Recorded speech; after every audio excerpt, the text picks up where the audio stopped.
যত গণ আন্দোলন হয়েছে সেই আন্দোলনের শহীদদেরকে নিয়ে ব্যবসা করা হয়েছে। এবং দ্বিতীয় প্রশ্ন এক ভাই যেটা বলেছে সেটা একটু বলতে চাই, আবু সাঈদের পরিবার কথা। এই কথাটি আজকে কেন সাংবাদিকরা লিখবে কিংবা আবু সাঈদের ভাই দুঃখ প্রকাশ করবে? এই দেশের যত গণ আন্দোলন হয়েছে সেই আন্দোলনের শহীদদেরকে নিয়ে ব্যবসা করা হয়েছে। আওয়ামী লীগ যেভাবে মুক্তিযুদ্ধের চেতনা নিয়ে ব্যবসা করেছে, এই গণ অভ্যুত্থানের ঠিকাদার দাবি করা কতিপয় ছাত্র নেতা এবং দু চারজন ব্যক্তি সংগঠন, তারা তাদের এই চেতনা বা চেতনার ব্যবসা করেছে। তারা গণ অভ্যুত্থানে আকাঙ্ক্ষা দল করবে, ভুক্তভোগী পরিবারকে নিয়ে দল করবে। বিএনপি অলরেডি তো একটা দল, এই দলে তো তাদের অনেক স্যাক্রিফাইস রয়েছে। জামাত অলরেডি একটা দল, সিপিবি একটা দল, গণসংহতি আন্দোলন একটা দল, গণ অধিকার পরিষদ একটা দল। সব দল তো এই আন্দোলনের আগেই এই গণ অভ্যুত্থান চেতনাকে ধারণ করে তারা রাজপথে নেমেছে। সবাই রাজনীতিতে সংস্কার কথা বলছে, কাজে এই সমস্ত মুখরোচক কথা বলা হচ্ছে, বাস্তবতা ভিন্ন।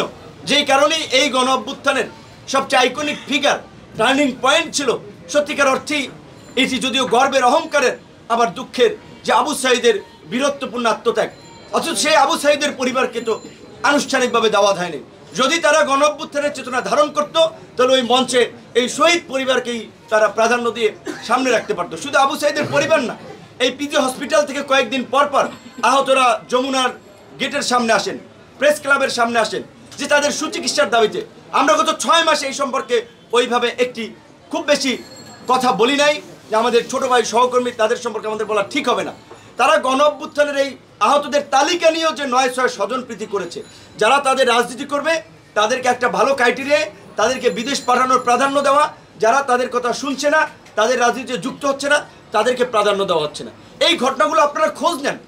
এখন তাদের অনেকের ফেসবুক ফলোয়ার আছে, আন্দোলনের কারণে একটা হাইপে ফিগার হয়েছে। এখন তাই বলে আপনারা ভাবছেন যে তাদের বিরুদ্ধে নিউজ করাও ডিফিকাল্ট, বলাও ডিফিকাল্ট না। আপনাদেরকে সত্য উন্মোচন করতে হবে। গণমাধ্যমের শক্তি অনেক, গণমাধ্যমকে আজকে স্বাধীনভাবে কাজ করতে হবে। কয়েকদিন আগে যদিও আমরা দেখেছি বিভিন্ন গণমাধ্যম হাউসের লিস্ট ধরিয়ে দেওয়া হয়েছে, অমুককে চাকরিচ্যুত করেন, অমুকে এই তমুকে এই, এইটা করার কে? যারা এই যে লিস্ট ধরিয়ে দিয়েছে। কাজেই গণ অধিকার পরিষদের পক্ষ থেকে এটিও গণমাধ্যমকে এনশিওর করতে চাই, কোনো রাজনৈতিক দলের প্রেসক্রিপশনে কোনো গণমাধ্যম হাউস থেকে কোনো কর্মীকে ছাঁটাই করা চলবে না। গণমাধ্যম কর্মীরা তাদের মর্যাদা সম্মান নিয়ে স্বাধীনভাবে কাজ করবে। গণমাধ্যমের মালিকরা যার যে হাউস ছিল সে সেভাবে চালাবে। যদি কেউ অপরাধ করে থাকে আইনগতভাবে তার বিরুদ্ধে পদক্ষেপ নেওয়া হবে। কিন্তু কাউকে টাকা দিয়ে পয়সা দিয়ে ম্যানেজ করে ব্যবসা কর্মে চালাবে, প্রতিষ্ঠান চালাবে, এই ধরনের অনৈতিক পন্থায় যাবেন না, তারা রেহাই পাবেন না। ছাত্রদেরকে কিছু পয়সা দিয়ে যদি রেহাই পেতে চান, জনতা রুখিয়ে দেবে আপনাদের।